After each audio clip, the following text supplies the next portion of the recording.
Good morning. Can everyone hear me? Great. My name is Yu Jeju. I'm one of the staff members for Center for Heritage Museum Studies. Welcome to this year's Heritage Museum Seminar Series. And first, I would like to acknowledge the traditional custodian of the land, the Nova people that we met today. And also, I'd like to acknowledge any custodians that you coming from. And we pay our respect to the elders from the past, the present, and also the future. This is very important because this is a part of Heritage Seminar Series, right? We all talk about heritage. I'm very excited today that we have very important speakers coming for our seminar series. This is Dr. Pablo García. Pablo is, I think many of you already met. Oh, before going to introducing our speaker, just have a bit kind of housekeeping issues especially for online participants. We will have a discussion Q&A session after the speech, but if you have any questions, for instance, please using the Q&A function online through Zoom. So if you just tap in your questions, I will repeat that question to the speaker, and then Pablo will answer that when doing the Q&A session. Everything's okay? All right, thank you. So yes, Pablo, as some of you already met during the past several months. Pablo is our Marie Curie Fellow from the Institute for Heritage Science in Spain. He had his PhD on anthropology in San Angelo University, and his work is very exciting. He's working on the issue of heritage, critical heritage, art, tourism, and rural development in Latin America. We found a lot of scholars working in Asia Pacific, but it's very interesting that we have some scholars, especially from Latin America, offer some very different kind of insights about what happened there in South American heritage issues. And his publication has appeared in very leading journals in heritage and anthropology areas. And today, and he's giving us a lecture, a talk on temporalities of Andean heritage landscape, particularly on the issue of indigenous heritage landscape around the area of Cuzco, right? Yeah, thank you. And let's welcome Pablo. It was yours.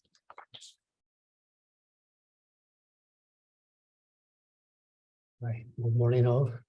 Thanks for coming.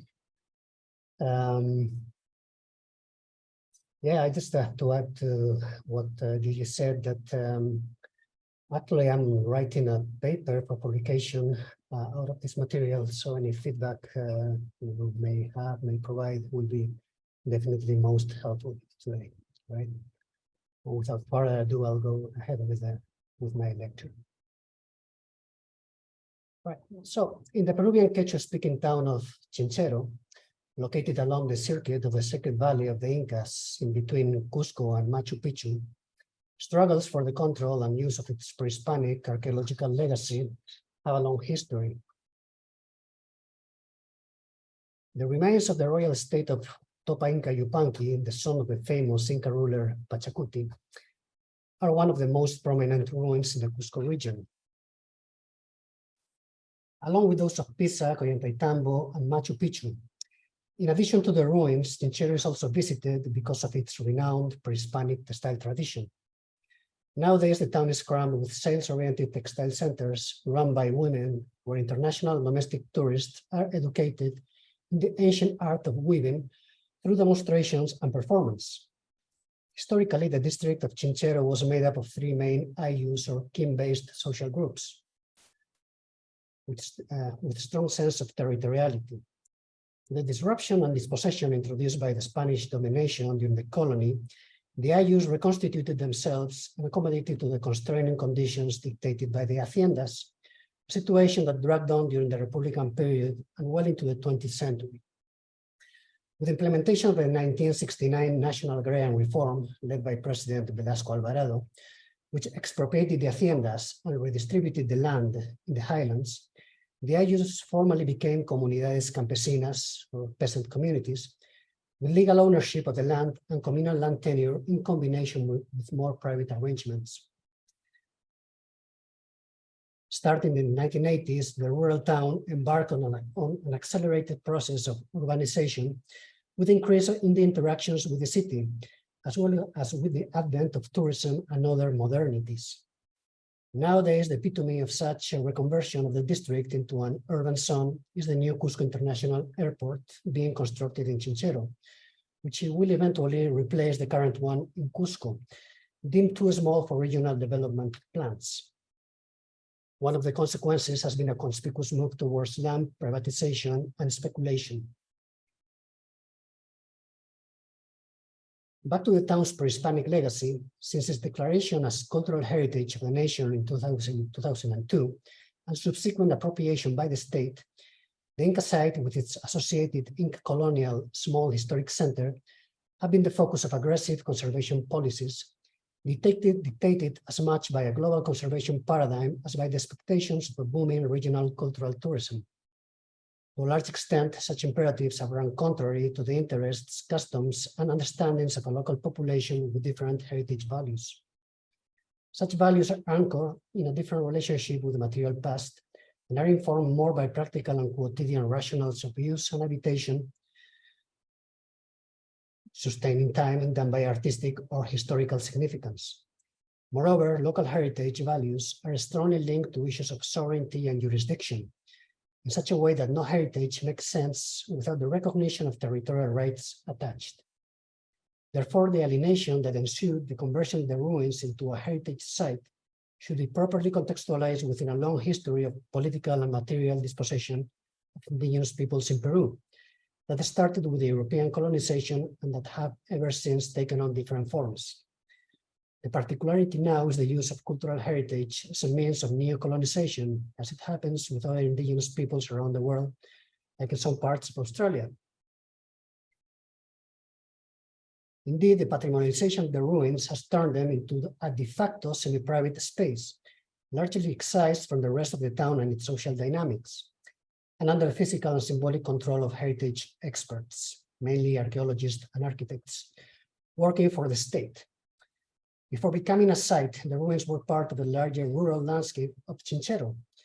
As such, they were an agropastoral space traversed by a number of pathways that link the plots of land together, or even different communities distributed along the Capagnan or ancient Andean road system. In Chinchero, this network communicated the fertile valley of Urubamba with the highlands, encouraging trade as well as exchange of peoples and goods between these two different yet complementary ecological regions. The ruins were subject to the same communal land tenure regime as in the rest of the district. Besides this, some of the main wakas, or religious shrines, were and are still located within the perimeter of the ruins, thus making this space a main setting for ritual life in town. Ritual life has been concerned with maintaining harmonic and balanced relationships between humans and the powerful, other than human forces, other than human forces of an animated landscape where the traces of the ancestors who created the landforms in an undetermined past are still recognizable in various ways and recorded in oral history.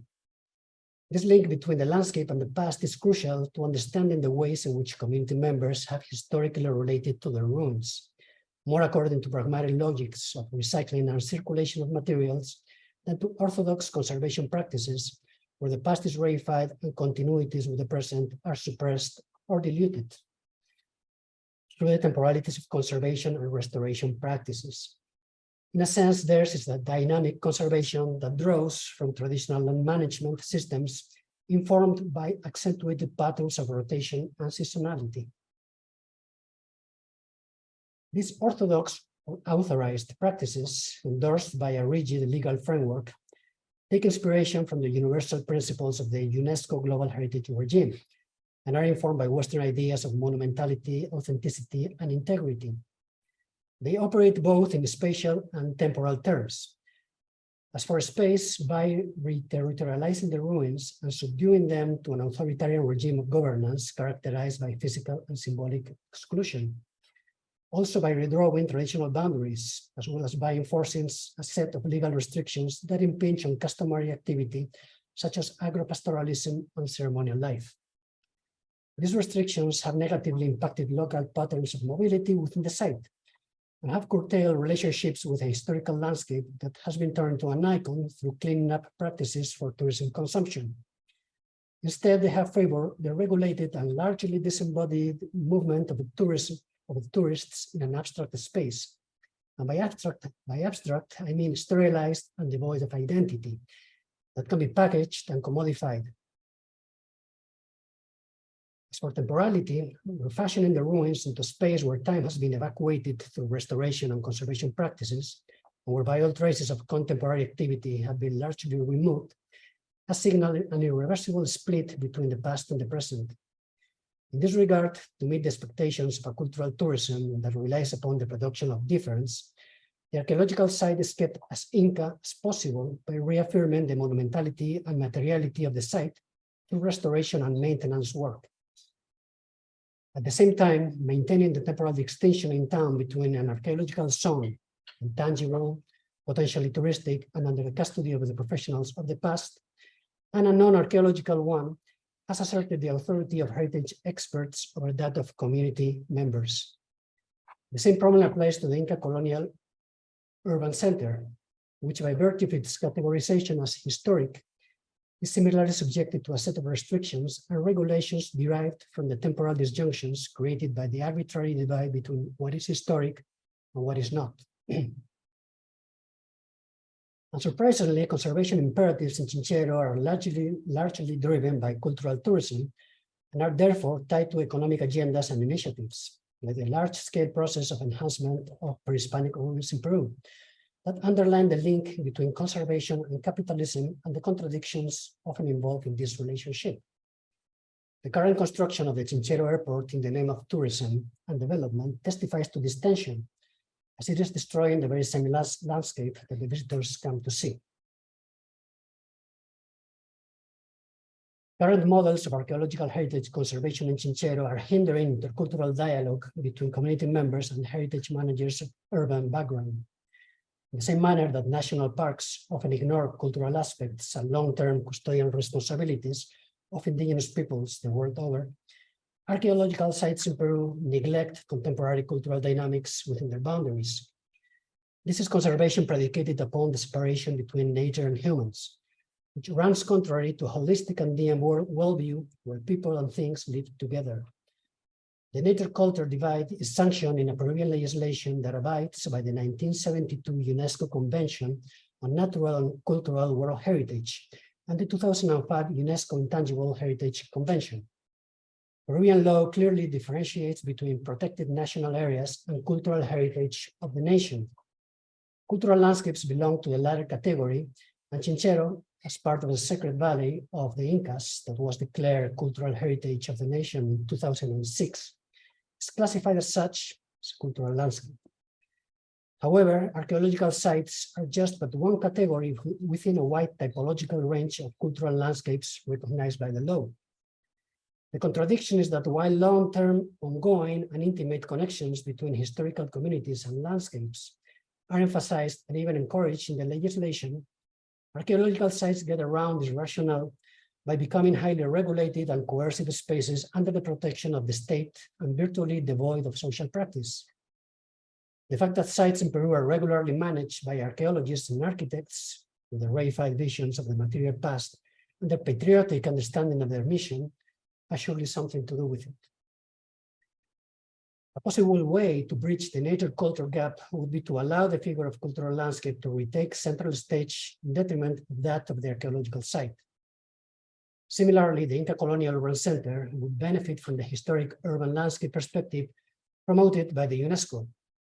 Both approaches move away from tangible conceptualizations of heritage based on the idea of the monument and the integrity of the built environment to incorporate an intangible dimension more sensitive to issues of identity, time passage, belonging, and sense of place, issues embedded in relationships of complementarity between dwellers and the inhabited world. The idea of cultural landscape, a global UNESCO construct, attempts to span the nature-culture divide by acknowledging the historical role of humans in the shaping and reshaping of landscapes and the relations of interdependence and reciprocity between people and the environment. Yet there are limitations too. the concept itself still retains something, if not much, of this divide. Besides this, the very notion of a landscape invokes a European artistic tradition that privileges a detached visuality over other engagements with the physical world, not predicated upon a neat distinction between subject and object.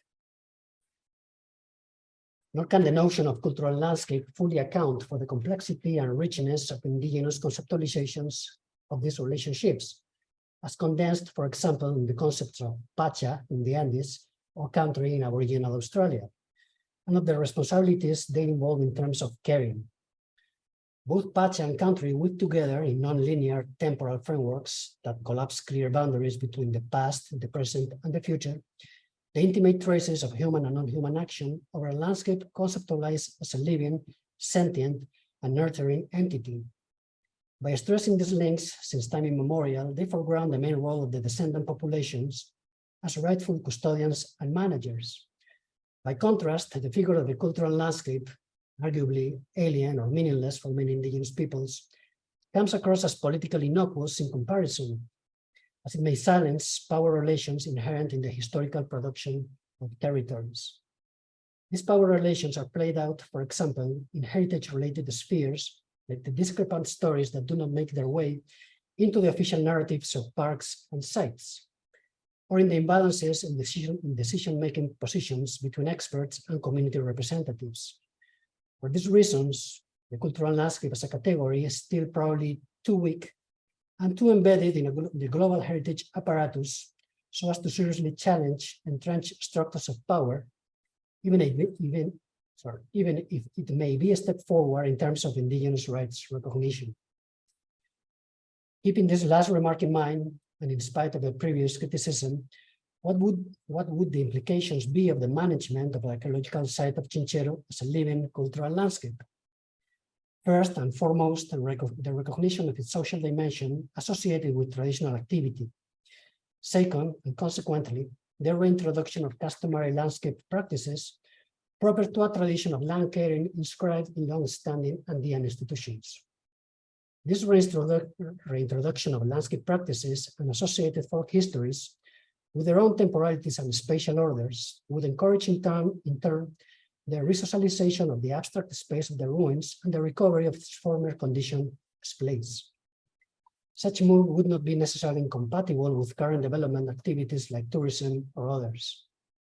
And third, it would afford a sense of reappropriation by the community that could initially take the shape of a joint management initiative, following the example of countries like Australia.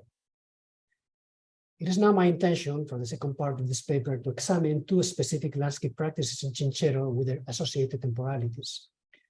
A focus on temporalities is justified on the grounds that temporal regimes imply de facto political regimes and hegemonic spatial orders. Thus, the temporality of archaeological conservation, predicated upon the suspension of time and the fractures between the past and the present, as well as between nature and culture, enact policies of exclusion and displacement that unfolds in territorial terms. To redress this imbalance, it is important to look at what kinds of alternative political regimes and social orders can be restored in the ruins, inspired by the temporalities of vernacular landscape practices, as well as by local notions of time. Additionally, the study of temporalities begs the issue of movement, or of the absence of it in the ruins, as movement is essentially temporal. From an anthropological perspective, wherever there is life, there is movement. That is a permanent becoming that contributes to the ongoing formation of the world, such as the view of a world in perpetual flux held by animistic ontologies like the Andean or the Aboriginal Australian. Also, I understand movement as propagation, in other words, a generative impulse, an expansive placemaking dynamic that produces and sustains multiple forms of relationships with a territory whose identity is defined by the very nature of that movement within it. This is consistent with an Andean cosmology where everything is in motion and where ritual life is aimed at ensuring the steady circulation of biological energy through Pacha, or the world, by conducting social exchange among its living parts. We find similar ideas, for example, in Melanesia, about growth, exchange, and transformation that underpin inward-outward processes of fluidity and change. Therefore, for an Andean context, it is also relevant to consider what patterns of movement have historically informed an Andean world and worldview, and what these patterns can tell us today with respect to heritage landscapes management and care. Andean concepts of time are subsumed under the notion of Pacha. As I said, Pacha, apart from the earth in general, is the world, and it encompasses both space and time. Pacha is a particular sociotemporal order whose time is qualitative rather than quantitative and admits change, even cataclysms. Thus, Andeans perceived the Spanish invasion in the 16th century as a Pachacuti, an inversion of the world order and the beginning of a new era. This idea of inversion or alternation lies at the heart of what, drawing from the writings of early colonial indigenous chroniclers like Felipe Guamán Poma, has been often defined as the cyclical nature of Andean time. Guamán Poma conceptualizes history as a set of succeeding Pachas or world ages. Yet time in his work is discontinuous and does not follow a linear arrangement of events. These cycles, each terminating with a Pachacuti, would not be consecutive, but rather parallel, and would follow a kinship model based on nested hierarchies of cycles, wherein the future inherits traits of the past. This freedom with respect to a constraining chronological framework correlates with the way contemporary Chincherinos talk about the mytho-historical past. Their narratives more concerned about highlighting what is important to them than about organizing the events in their right temporal sequence. Moreover, when asked about folklore, they refer legends and origin myths that explain the creation of the world by mythical ancestors moving through the landscape. They also speak about the gentiles or the ancients. Contrary to what historical research postulates, these are the first inhabitants of their world, powerful and dangerous ancestors who are still alive and active today, often in the shape of bones, dwelling in caves and under the roots. This sense of closeness between the dead and the living is also pervasive in Andean art and iconography, as well as in current ideas about the dead being always around, never completely leaving this world. Contemporary practice underscores these relations, such as the custom of leaving food and drink for the deceased in the cemetery on special occasions during the year when the ancestors are believed to come back and rejoice. This is not to say that Chincherinos today, especially the younger generations, do not live their lives in the linear temporality of a modernity they are fully immersed in. But the continuation of certain ideas and practices suggests that the past is not completely a foreign country. Back to the concept of Pachacuti, this strongly evokes a movement of alternation and recalls an Andean dualism that has historically organized the world in pairs of opposites that alternate or take turns in a complementary manner, like day and night, dry and wet season, male and female, upper and lower, etc. Nowhere is the notion of alternation clearer than in two key closely related temporal concepts. One is Aini, which on the one hand designates the extended practice of reciprocal aid or exchange among working parties or households, while on the other is suffused with the idea of something that goes back to where it started, a back and forth of something that comes and goes like a pendulum and that provides continuity in time. The second one is Kuti, literally to return, to make something or somebody return. Kuti, with its idiomatic variations, is pervasive in the Quechua language, as well as in cultural practice like weaving and agriculture. Precisely, a most prominent textile design is called Kuti. Its shape strongly conveys that sense of return, exchange, and continuation of something that unfolds upon itself and regularly inverts its direction. Also, Andean commentators have likened the nature of time in the Andes, incidentally not unlike in Aboriginal Australia, to a series of interconnected ripples that radiate out from a center. By the way, radiality is a long-standing Andean pattern of social-temporal organization. The agricultural calendar in the Cuzco region is conceptualized and represented as a rotating disc where every agricultural season, with its corresponding months and specific tasks, has its place in it and moves along as the year goes by. An even more sophisticated similar pattern was found in Inca times. The so-called ceque lines were a set of imaginary lines that radiated out from the center of the city of Cuzco in all directions of Tahuantinsuyo or Inca Empire. They projected hierarchical social relationships onto the landscape by regulating access to the land and water, as well as by organizing the cult of the huacas or shrines that dotted the lines. It is likely that the model, with its associated social groupings, rotated in space and time, taking turns for the various tasks involved, as it is described in ethnohistoric sources. The concepts of Kuti and Aini have special correlating characteristic Andean patterns of circulation and movement. The temporalities of alternation, return, and of ebbing and flowing are historically recognizable in practices and institutions like Mita, or the periodical forced labor carried out away from home, both for the Incas and the Spanish by their subdued populations, typically in the mines, in coca plantations, and in textile workshops. Another examples come from reducciones, newly Spanish settlements created to put an end to the dispersed population pattern of the Indians across the highland landscape and to bring them together in Spanish-like type of towns to facilitate governance and tax collection. The response of many Indians was to refuse resettlement and instead to ebbing and flowing daily between their villages and the town. Besides this, all sorts of pilgrimages have historically traversed the Andean milieu for the cult of the multiple shrines, both in pre and post-contact times, with their two-way journeys from and to home. During these events, often more danced than walked under the music, the moving bodies engage in a kinesthetic recovery and appropriation of the sacred powers of the landscape. Also, in many Andean origin myths, the forefathers migrated from their place of origin to the promised land, suggesting that movement itself stands at the core of these people's identity and birth.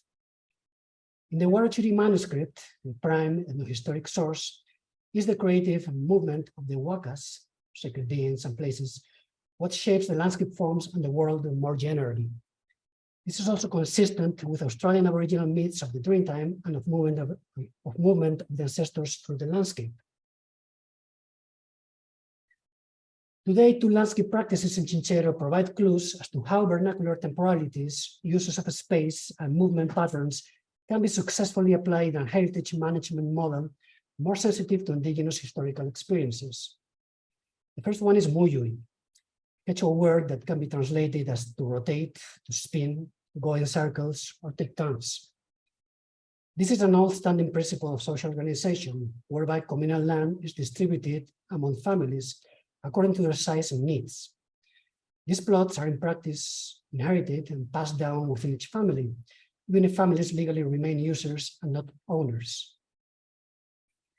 In the sector of Cooper Pueblo, the one I studied in Chinchero, there are 7 muyuis or agricultural areas. Each muyu is divided into multiple plots.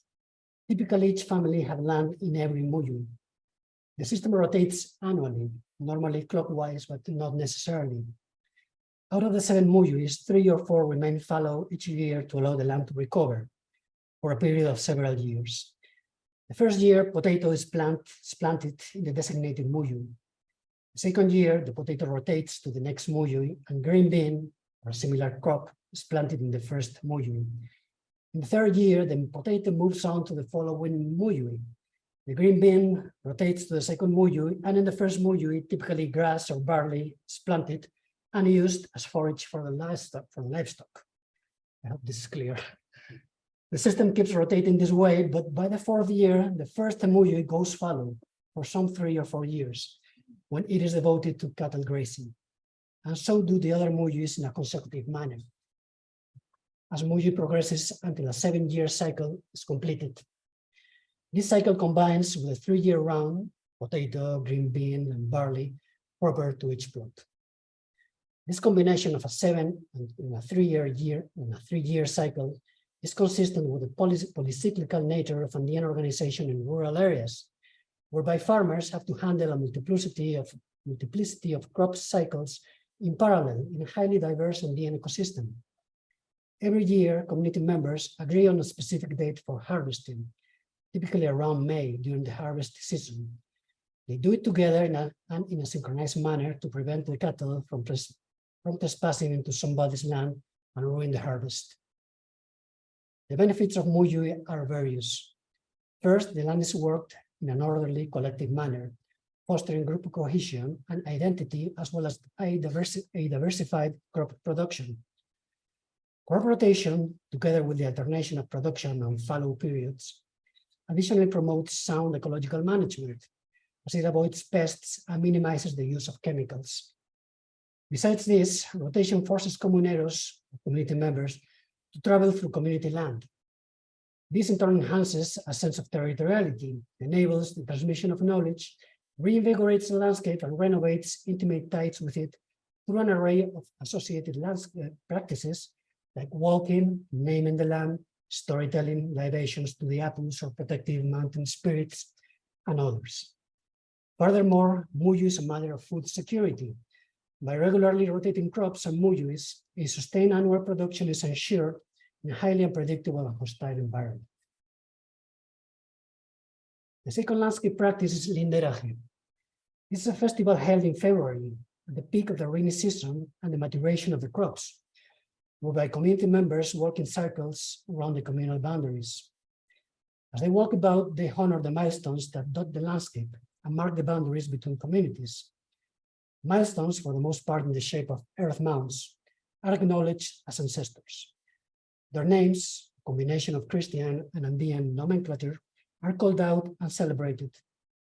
The marching party, accompanied by music, is led by the Huaylacas, men dressed like women who run and dance up and down, back and forth, while waving white flags. Their kuti or Aini-like movement in space and the flags represent territoriality and peace, respectively. Following the Huaylacas come the traditional authorities in their ethnic clothes and carrying their symbols of office and authority. Before the milestone's name is called out, they climb to the top of the mound and drive their staffs into the earth, along with a variety of plants and small crosses that symbolize fertility and crop protection in the seasonal context of maturation. Remembering properly the names of the milestones is a serious matter, as names can be used as documentary evidence in boundary-related legal disputes between neighboring communities.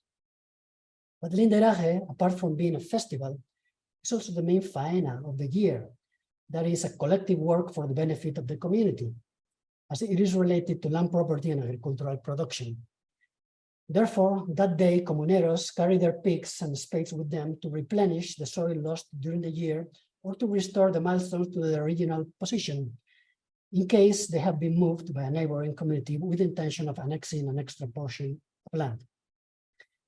LINDERAJE is essentially a celebration of territoriality, as well as a renewal of ties with a historical landscape perceived as sentient and animated. It can also be seen as a counter-narrative to hegemonic heritage landscape conservation regimes that promote exclusion, displacement, and deterritorialization. Instead, it shows how local heritage values based on use, recycling, circulation, and jurisdiction are effective in the protection of the landscape, supported by regimes that organically conflate multiple temporalities. This coexistence is especially notorious in the milestones. On the one hand, they are the locus of the ancestors, active repositories of memory and identity. On the other, they are political agents that mediate important contemporary communal affairs. So wrapping up all the previous discussion, and by way of summary and conclusion, it is time to ask what elements or processes would provide the basis for an alternative model of archaeological site management in Chinchero, as well as in other sites, more attuned to indigenous views and uses of the material past. The first one is territoriality. Regaining effective control and jurisdiction over the land is a prerequisite for any meaningful discussion on heritage in Chinchero, in terms of inclusion and participatory processes. Territoriality binds people and land together and foregrounds land tenure issues in a heritage management regime that tries to skew the political tensions inherent to intercultural dynamics. Its recognition opens the door to the reintroduction of traditional management and current systems like Muyu and LINDERAJE, which in turn ensure the safeguarding of traditional boundaries by encouraging circulatory movement around the landscape and the renewal of reciprocal bonds with it. Number two, historicity.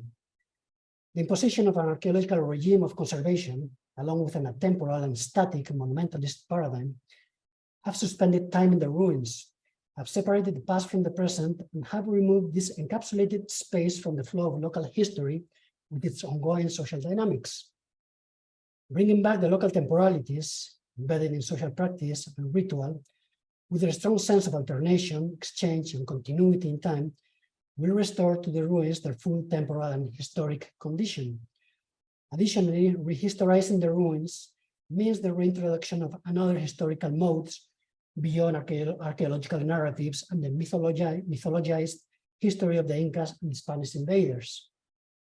All history in Chinchero is made up of the tales of the creation of the landscape, of its occupation by the Gentiles or first ancestors who still wander around, or the histories of the struggles against the landowners and the fight for a land title in colonial times, as well as the histories of agriculture and the multiple journeys through the landscape undertaken by whole community over time. Number three, circulation or conservation. In order to de-archaeologize and demonumentalize the site, a dynamic circulation principle should be reinstated as a fundamental management guiding criterion. Andean circulation has historically encouraged the movement of people, things, animals, ritual substances, and relationships through the landscape. It also promotes the recuperation of all pathways abandoned because of heritagization-related displacement processes. Time too must be allowed to recirculate in the ruins, not only by means of social practice invested with the temporalities of rotation, return, and seasonality, but also through the reassessment of zealous restoration and maintenance activity that inhibits a sense of time passage and historicity. Same thing applies to oral history, which is enacted during dynamic landscape events like walking, naming the land, dancing, singing, the performance of ceremonial life, and so on. Additionally, a principle of circulation over conservation may legitimize the reutilization and recycling of pre-Hispanic and colonial materials for contemporary purposes. This customary practice is punished by the site managers, who are then confronted with the uncomfortable fact that villagers prefer to get rid or even destroy this legacy rather than facing penalties or long and costly bureaucratic processes to undertake urgent maintenance work in their households. Moreover, this is consistent with an Andean building tradition based on principles of temporary use and renewal, periodical destruction and reconstruction that in turn encouraged social reproduction dynamics. Number four, cultural landscapes and legislation. In spite of its shortcomings, a cultural landscape approach to the ruins and the historic center in Chinchero will be useful to overcome the paralysis derived from the prevailing archaeological paradigm. Cultural landscapes acknowledge process of reform and therefore embraces change and transformation through social engagement, as well as a multi-temporal dimension, as essential to landscapes and territories. They also emphasize intangible aspects neglected under the current model, such as identity, memory, knowledge, and effects, as well as the interdependence and historical connections between people and the land. Peruvian legislation recognizes archaeological sites as cultural landscapes, yet in practice, they are not treated as such. To the contrary, sites are subjected to a strict set of legal restrictions that only highlights the urgent need for changes in the heritage legislation. Number five, local values and uses of heritage. Dominant narratives in Chinchero stemming from an authorized heritage discourse hold that the villagers lack heritage values or consciousness, and that their customary activity is almost by default detrimental to the protection of the town's cultural legacy. This is simply incorrect. Apart from recognizable historic patterns of reuse, recycling, and reconstruction, local heritage values are best appreciated in practices like LINDERAJE, or in the case of the colonial temple, in the image. In the popular mindset, the temple ranks over the Inca ruins because, as opposed to the ruins, there has been an uninterrupted tradition of care since the colony through the institution of mayordomía, or stewardship. In addition, the temple has continued to be the locus of important individual and collective biographical events for the villagers, such as baptisms, weddings, celebrations, and so on, to the extent that for them, their history is there. Besides this, the memories of the grandfathers who built the church, and sometimes died in the process, is very much alive because some of the bodies are buried underneath the structure, and also because of the building's continuous use and engagement with contemporary life in Chinchero. Number 6, restitution. Regaining political sovereignty over the ruins and having a say in decision-making instances would ease a sense of dispossession and alienation resulting from the historical engagement of Andeans with the colonial and republican states. This reappropriation process must be properly situated within a larger context of ongoing struggles for the repatriation of First Nations cultural property around the globe. This raises the question of co-management in the South. Unlike in Australia, and this is a significant difference between both cases, co-management initiatives are rare in Peru, if not virtually inexistent. The way archaeology has been historically constituted in the country, the rightful and patriotic custodian, not owner, of the country's vast archaeological legacy, has made it very difficult for the discipline to engage in power-sharing dynamics with other actors involved. While keeping in mind that co-management models have not always been successful and that confront local communities with serious challenges to overcome, still in the Peruvian case, it would be a novel and significant step forward in terms of recognition and meaningful participation in heritage management process.